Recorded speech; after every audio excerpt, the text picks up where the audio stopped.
students. Today we will be comprehending the chapter Two Friends. So are you ready for it? Here we go. So dear students, first of all we will discuss the question answers of this chapter. As you have read the chapter, it will be easy for you to comprehend it. So here we go.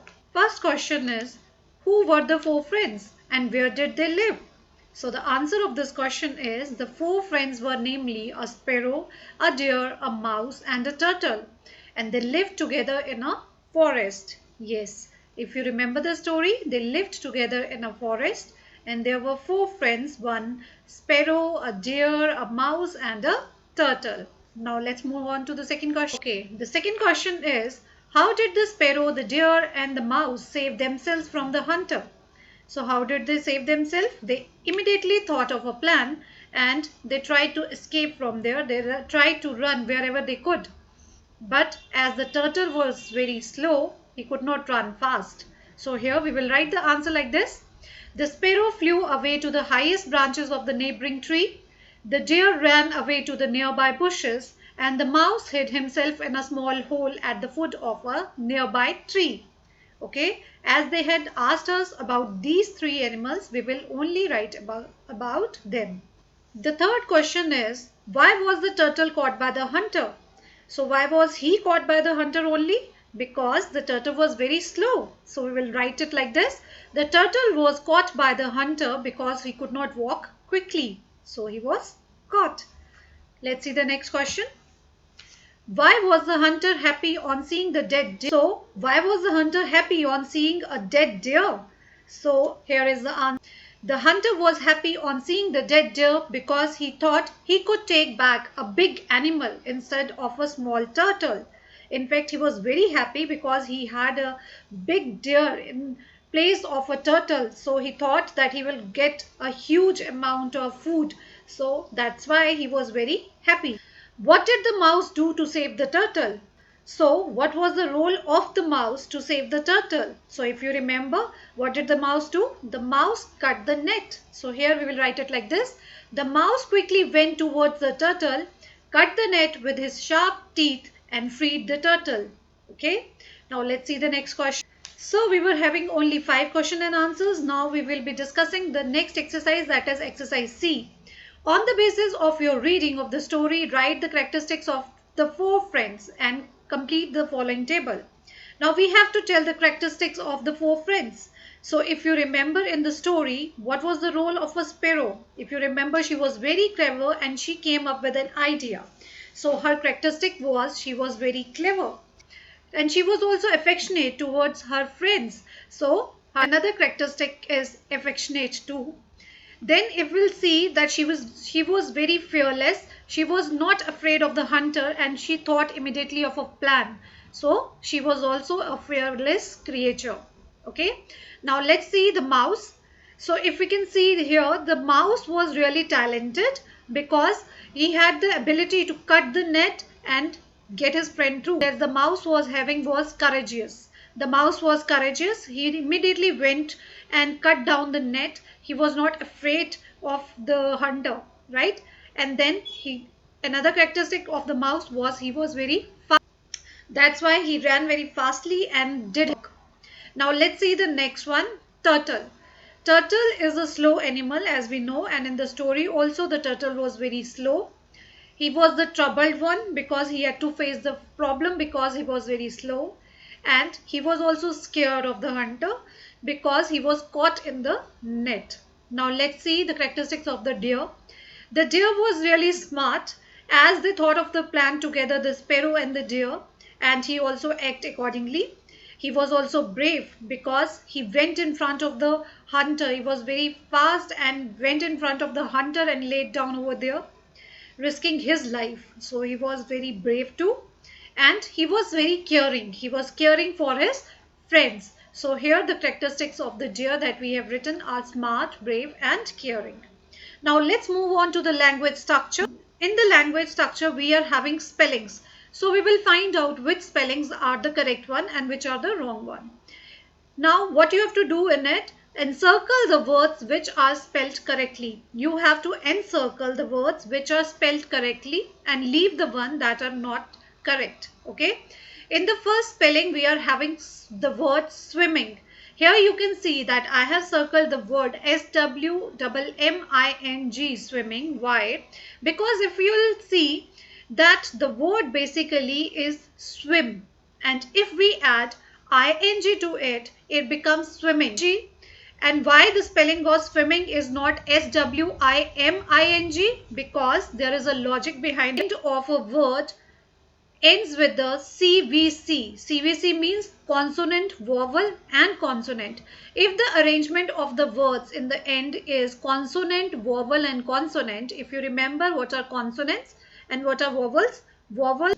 There are 5 vowels, if you remember: A, E, I, O and U. So there are only 5 vowels in English language and rest are the consonants. Okay. So here we will see if the word is ending with the CVC format, like consonant, vowel and consonant, vowel. As we know that W is a consonant, I is a vowel and M is a consonant. So what we will do, we will double the last alphabet of the word. So here the spelling of the swimming will be SWIMMING, swimming. Okay, you understood, you got it? Whenever there is a CVC, we have to double the last alphabet of the word. So the correct spelling of swimming is SWIMMING. Okay. Now let's move on to the next word, which is fortunate. So if you see the fortunate, and if we cut the word in the syllables, we will find that fortunate. So fortunate. Here the sound of the for is not four. So this one is the wrong spelling and this one is the correct spelling, because if we spell it, it is spelling like four, not four. Okay. So the correct spelling of fortunate is FORTUNATE.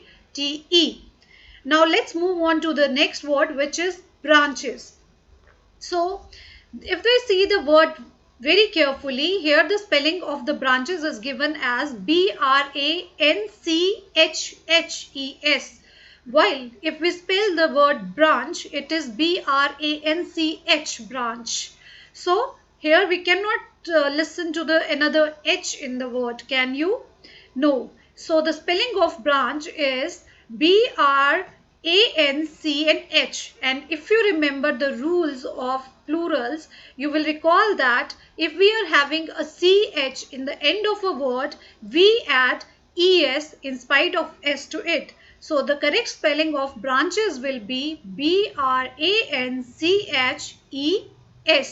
Okay, because we are having CH in the end, so we will be adding ES to it. So it becomes branches. Okay. Now let's see the next word, which is writing.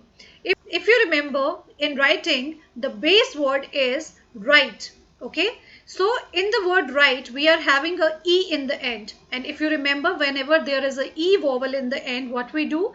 We just eliminate the E and use ing in place of it. We use a I in place of a E. Okay. So the correct spelling of writing will be WRITING, as E is the last word. So we will not write the E over here. We will simply write ing in front of it. Okay.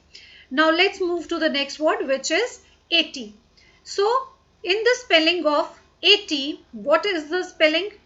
If we speak 8, EIGHT. Okay. And 80, we will add a Y to it. So here the spelling of 80, EIGHTY, is correct, not GTHY. Okay.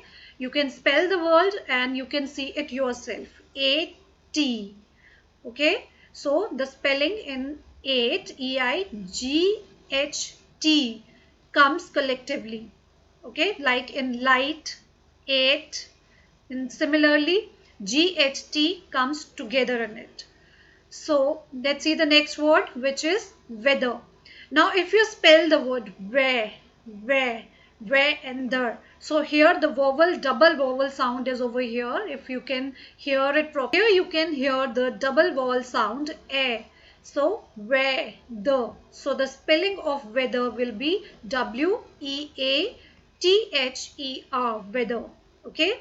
Now let's see the next word, which is childhood and childrenhood. As you know that childhood is a period of time which is from infancy to 8 to 10. So childhood is the correct word and not the childrenhood. Children is the plural of child, but we don't say childrenhood. The word is childhood. Okay. Then the next word is enemy. So in enemy, here the sound of E in the middle is of I sound and it is enemy. E-N-E-M-Y. Okay. Now let's see the next word, which is different. So in different, diff, we are having double F, not double R. If you'll pronounce the word, you can see it yourself, difference. So here the R is not giving a R sound. Here the R is not giving the R sound. In spite of it, F is giving a longer sound. Different. So here the spelling of different will be D-I-F-F-E-R-E-N-T. Okay. Now the next word is truly. In truly, if you'll see, the base word is true. T-R-U-E is the base word. Told you if there is a E I told you if there is a E in the ending of a word, it will be eliminated, like we did it in writing, but ing to the word. So here we use I in place of E. But in truly, the suffix that is added to it is ly. So here we will just eliminate the E and add the ly to the word. So the word is T-R-U-L-N-Y, truly. It's not truly. So here you can see it is written O. So it's not a O sound. It is a U sound. True. Oo sound. So it is truly. The word is truly. We will use a U in it. Okay. So students, today we'll do this much only. Tomorrow we'll do the rest of the exercises. Till then, bye-bye and have a nice day. Stay safe.